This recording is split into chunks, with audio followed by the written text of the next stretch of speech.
Hay viajeros que planifican con anticipación sus viajes, toman en cuenta su disponibilidad para realizarlos, la compañía con las que lo harán, el tiempo que estarán ausentes y, por supuesto, el dinero con el que cuentan para pagarlos. Por el contrario, hay otros viajeros que son un poquito más espontáneos, pero sus viajes no siempre resultan como ellos quisieran. Al final, todos los viajes dejan una experiencia de vida.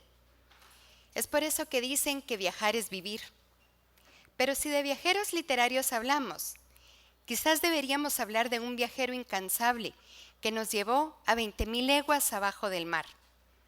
Un mar lleno de misterios y peligros, acompañados de un capitán solitario que decidió sumergirse para alejarse del mundo terrestre en su amada nave, el Nautilus.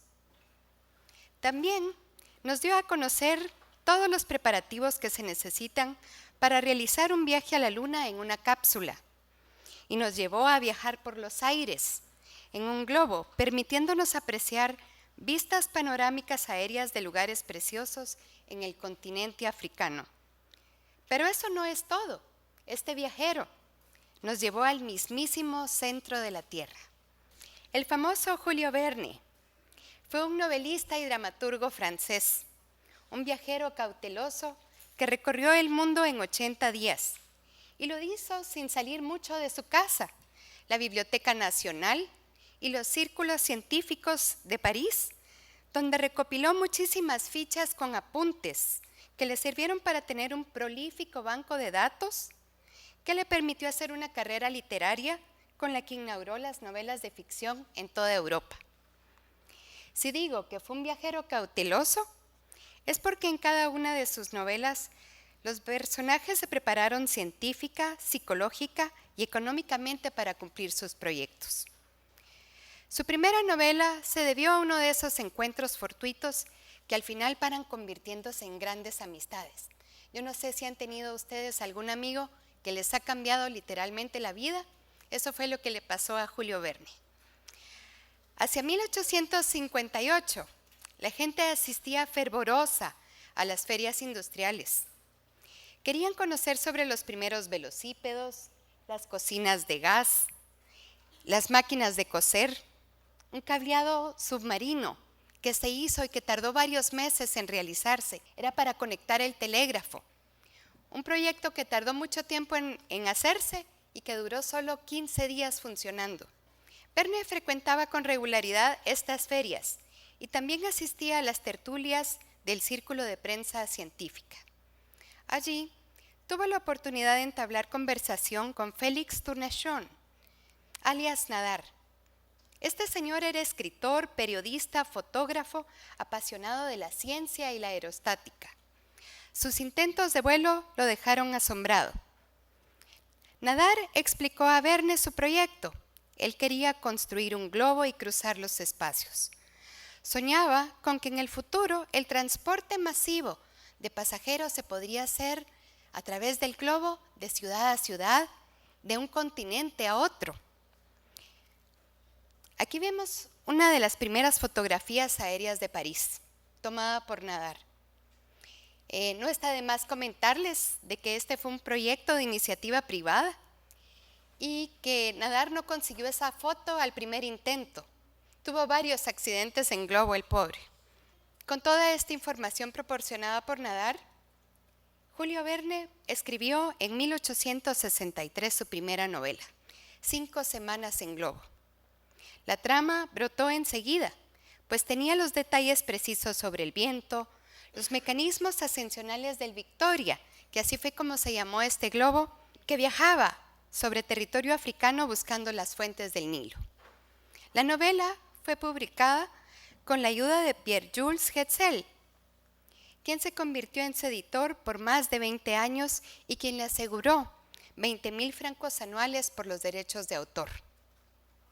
Para entonces, Verne, quien siempre había sentido atracción hacia las máquinas y era fiel admirador de Estados Unidos, porque lo consideraba un país futurista que estaba en pleno movimiento demográfico, técnico y económico, empezó a temer que la tecnología desplazaría el arte, la mano de obra y que convertiría a las ciudades y a sus habitantes en lugares fríos y deshumanizados. Con estos sentimientos encontrados, pues Verne era un apasionado por la máquina, pero por el contrario tenía miedo al progreso. Escribió París en el siglo XX, la cual aborda la historia del joven Michel Jerome, quien vive en una ciudad mecanizada, que le tacha de inútil por amar la literatura y las lenguas clásicas. A través del resto de la novela, Michel busca encajar dentro de una sociedad parisiense industrializada e insensible, donde el lema imperante en la sociedad es no quiero talento, quiero capacidades. Al leerla, Jules Hetzel, el editor de Verne, rechazó desde un principio la publicación de París en el siglo XX. Y aquí les muestro un fragmento de esta carta. Mi querido Verne, daría cualquier cosa por no tener que escribirle hoy. Ha emprendido una tarea imposible y no ha logrado llevarla a mejor término de quienes lo han precedido en asuntos análogos. Está a gran distancia, por debajo de 5 semanas en globo. Si la lee dentro de un año, va a estar de acuerdo conmigo. Es periodismo menor acerca de un asunto nada feliz. No me esperaba una obra perfecta. Ya le dije que sabía que estaba intentando lo imposible, pero esperaba algo mejor. No hay allí un solo asunto sobre el futuro que se resuelva, ni una sola crítica que no se parezca a otras 1000 veces hecha. Me asombra que haya hecho usted con tanta urgencia y como empujado por un Dios algo tan penoso y con tan poca vida. Imagínense qué carta tan dura para un escritor que está empezando a escribir y que le digan esto. Tremendo, ¿no? Y quiero que le preste atención a esta parte. Al parecer, no solo a Verne le preocupaba esa celeridad con que se estaba desarrollando el uso de la máquina. Pero su editor, Hetzel, estaba convencido de que la ciencia era la clave del progreso y tenía una fe ciega en que la educación haría mejorar las condiciones sociales. Y la narrativa de Verne podría servirle a contribuir a este proyecto. Pero si dirigía su discurso a los jóvenes y mostraba una visión optimista respecto a las ciencias. Después de estos duros comentarios de su editor, nuestro autor agarró su novela, la guardó en una caja fuerte y la dejó allí. No fue sino hasta en 1989, imagínense, 30 años hace, que el bisnieto la publicó. Para mientras, regresemos en el tiempo. Otras novelas más optimistas se publicaron dentro de su colección de libros Viajes Extraordinarios, las cuales fueron un medio inmejorable para transmitir los conocimientos científicos y geográficos entre la juventud. Cabe aquí mencionar que Julio Verne escribió 70 novelas, 54 están compiladas en esta colección, que por cierto les cuento que en la biblioteca está toda la colección de Julio Verne en unos preciosos libros azules empastados que les invito a buscar y a leer. ¿Qué era en realidad a lo que Julio Verne le tenía miedo del progreso y capitalismo que estaba trayendo la revolución industrial? Si él era un apasionado estudioso de todos aquellos inventos que podían servir a favor de las ciencias y el descubrimiento, pensaría que el progreso y las riquezas del hombre llegarían a ser tan grandes que terminarían destruyendo el mundo en el que vivía. Me parece que Julio Verne no advirtió cuánto influyó el capitalismo en su obra literaria. Y seguro que si hubiera tenido la oportunidad de conocer al economista y premio Nobel Vernon Smith, le hubiera aclarado estos miedos sobre el crecimiento de la riqueza humana a través de la invención y propagación de los mercados. Y citando al premio Nobel, seguramente le hubiera explicado que vivimos en un mundo de intercambio personal y social. La frase "te debo una" es una expresión universal del ser humano para reconocer que debemos un favor. ¿Cuántas veces no hemos usado esa frase, "te debo una"? ¿No es cierto? Y es que la verdad es que no vivimos solos, y para poder hacer realidad nuestros proyectos necesitamos de otras personas que nos ayuden, así como la necesitaron los personajes de estas obras. Samuel Ferguson, cuando le pide a su amigo Dick Kennedy que lo acompañe en su viaje en globo por tierras africanas. Le daba miedo hacer el viaje solo. Él tenía este proyecto y esa visión de recorrer África, pero solito no quiso ir, pidió ayuda. O cuando Impey Barbicane disuade a sus amigos de querer destruir la luna con una bala de cañón. Esa era la grandiosa idea. Y por el contrario, le propone cambiar la bala por un proyectil cilíndrico que sirva de nave. Pero una cosa era hacer la nave, pero y la otra, dirigirla acertadamente hacia la luna. Ese era un problema. Pero para eso contaron con la ayuda del capitán Nicholl, quien dio todas las ideas de cálculo respecto al lanzamiento de la Tierra a la Luna. Como vemos, necesitamos la ayuda de los demás. Otra cosa importante es la división del trabajo. La división del trabajo hizo posible que los primeros hombres migraran por todo el mundo. Por lo tanto, esta especialización dio inicio a la globalización mucho antes de los mercados formales. Con ello, la comunicación y la cooperación se fueron desarrollando de forma lenta hacia el comercio a distancia entre desconocidos. Distancia que no resultó ser un obstáculo para el capitán Nemo, quien construyó un submarino con piezas de todo el mundo para evitar que descubrieran el diseño y fabricación del Nautilus, en la obra 20.000 leguas de viaje submarino. Y les leo un pedazo, pero al leerlo quiero que note usted todos los países involucrados en construir esta nave. ¿Pero cómo habéis podido construir en secreto este admirable Nautilus?, pregunta el profesor Aronnax. Cada uno de sus trozos, amigo Aronnax, ha llegado con destino a mí desde un punto distinto del globo y bajo una denominación disfrazada. Su quilla ha sido formada en Francia, el árbol de la hélice en Londres, las placas de acero de su casco en Liverpool, su hélice en Glasgow, sus receptáculos en París, la máquina en Prusia, su espolón en Suecia, sus instrumentos de presión en Nueva York. Como ustedes sabrán, en el intercambio de bienes y servicios, cada uno se ocupa de su propia ganancia, ya que hay un intercambio voluntario de los derechos de propiedad. Pero sin quererlo, de estas transacciones de mercado, también aumenta el beneficio que percibe el grupo, tal como lo muestra la última parte de este diálogo, donde el profesor Aronnax le pregunta al capitán Nemo cómo juntaron todas estas partes. Señor profesor, había establecido mis talleres en un islote desierto en pleno océano. Allí, y quiero que tome nota de la importancia que le da a la mano de obra de sus trabajadores. Allí, mis obreros, es decir, mis valerosos compañeros, a quienes había instruido y educado al efecto, han acabado bajo mi dirección ese Nautilus que debía de servirnos de morada. Como vemos, Capitán Nemo hizo negocios con diferentes personas alrededor del mundo para comprar las piezas del Nautilus, pero también generó empleo a las empresas de mensajería, por ejemplo, y a los obreros que fabricaron el submarino. Estamos hablando de dos cosas aquí, la globalización y el intercambio de bienes y servicios. Y como diría Manuel Ayau, nadie puede enriquecerse sin enriquecer a los demás. Otra cosa que distingue a los mercados de productos básicos y los mercados de servicios es la diversidad. Una diversidad de capacidades humanos, de conocimientos, recursos naturales, suelo y clima.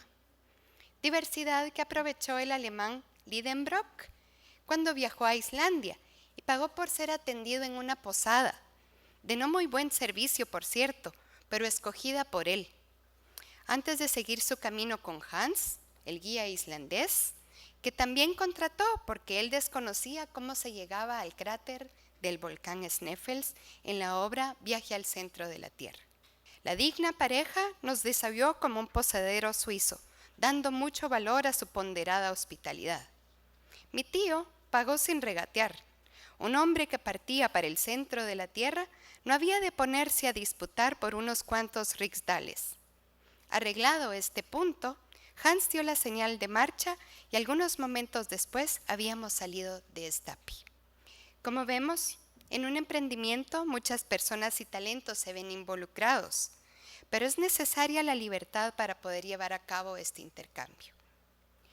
Julio Verne ejemplificó en cada una de sus novelas cómo funciona el capitalismo, donde sus personajes, movidos por un proyecto, lograron su cometido al actuar en un libre mercado, donde sabían que dependían de los bienes y servicios de otros a los que no conocían. Demostró que aunque una persona tenga los recursos abundantes, como cuando el capitán Nemo le menciona al profesor Aronnax que tiene todo el dinero, incluso para pagar la deuda externa de su país, no hubiera podido construir el Nautilus si no hubiera existido el capitalismo.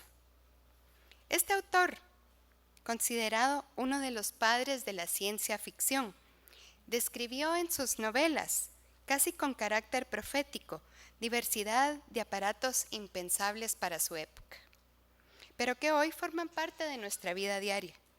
Fue un hombre que advirtió pronto las luces del progreso y se adelantó a vaticinar hasta dónde podríamos llegar.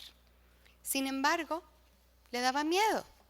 Déjenme decirles que los cambios siempre generan miedo e incertidumbre, pues nadie nos garantiza de que serán para bien.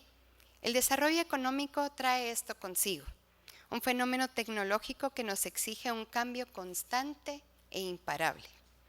Los trabajos antiguos son reemplazados por nuevos trabajos. Los países del primer mundo han tercerizado algunas de sus empresas a otros países con el fin de ahorrar la mano de obra y poder invertir en nuevas tecnologías y nuevos puestos de trabajo para seguir siendo competitivos en el mercado mundial.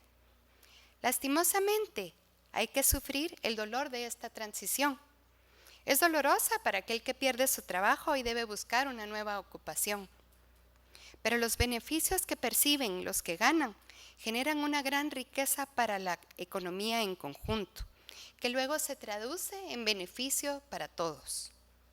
Me parece que esto le atemorizaba a Julio Verne, la rapidez con la que los mercados se estaban moviendo, y aunque tuvo la creatividad de ver un sinnúmero de objetos y herramientas que hoy simplifican y construyen y contribuyen a nuestra vida de manera exponencial, no imaginó cuánta riqueza generaría a nuestros pueblos.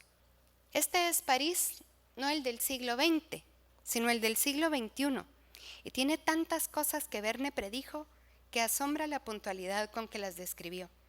Tome en cuenta que esa obra literaria de él la escribió en 1863, vaticinando cómo sería París en 1860.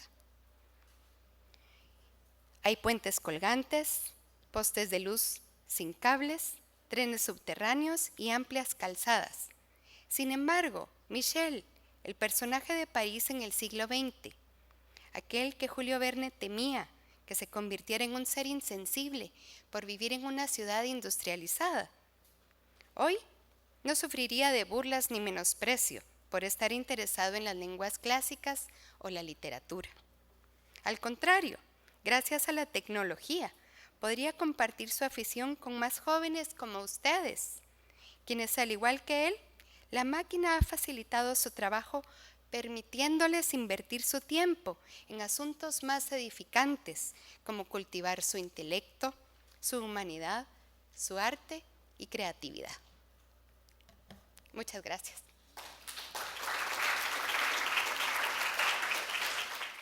Y así como Julio Verne vaticinó el progreso que tendría París cuando llegara al siglo XX, tengo hoy el honor de compartir este escenario con 4 escritoras de pluma joven que desean mostrarnos su visión del progreso gracias al capitalismo.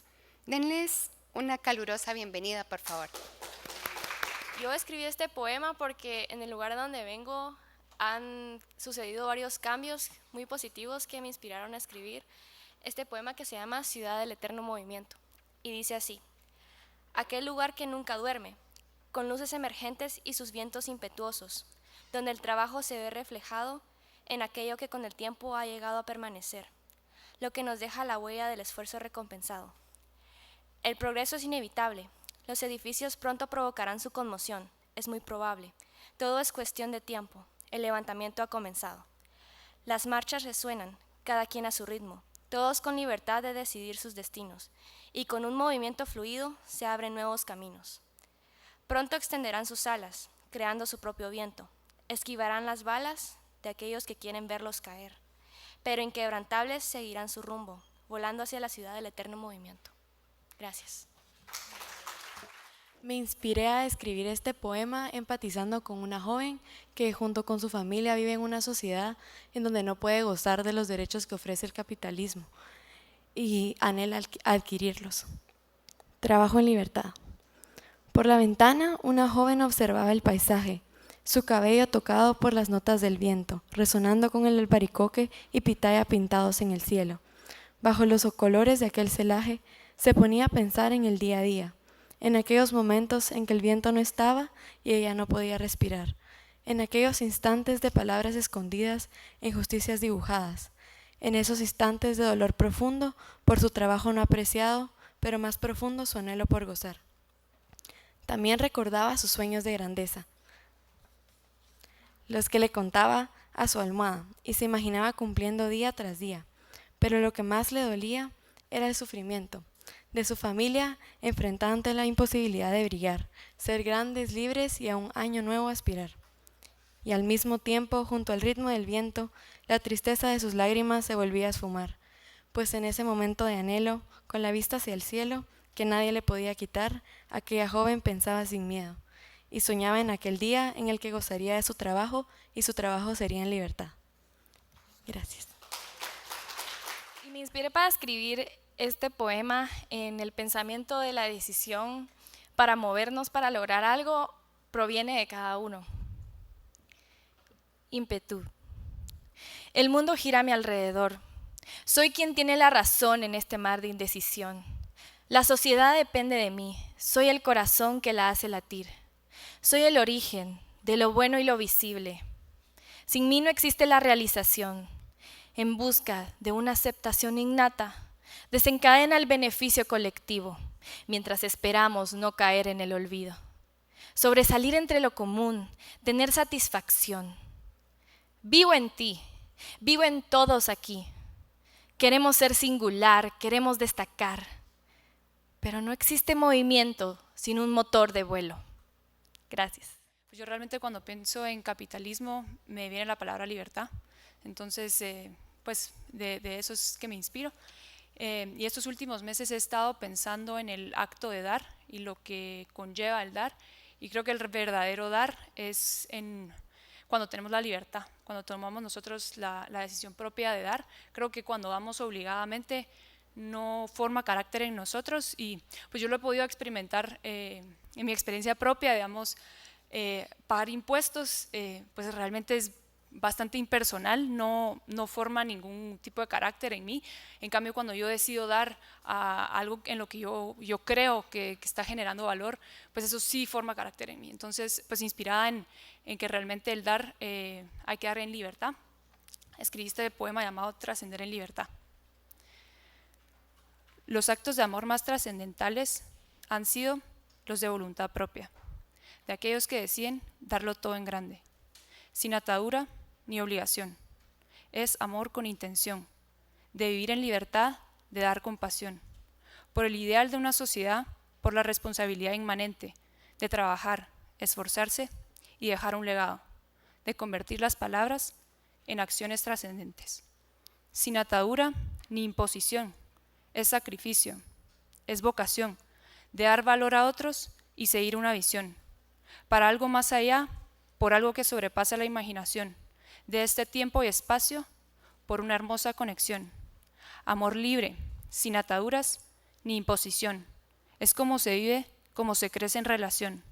Amor libre, amor propio, amor con decisión, es como se trasciende en carácter, libertad y vocación.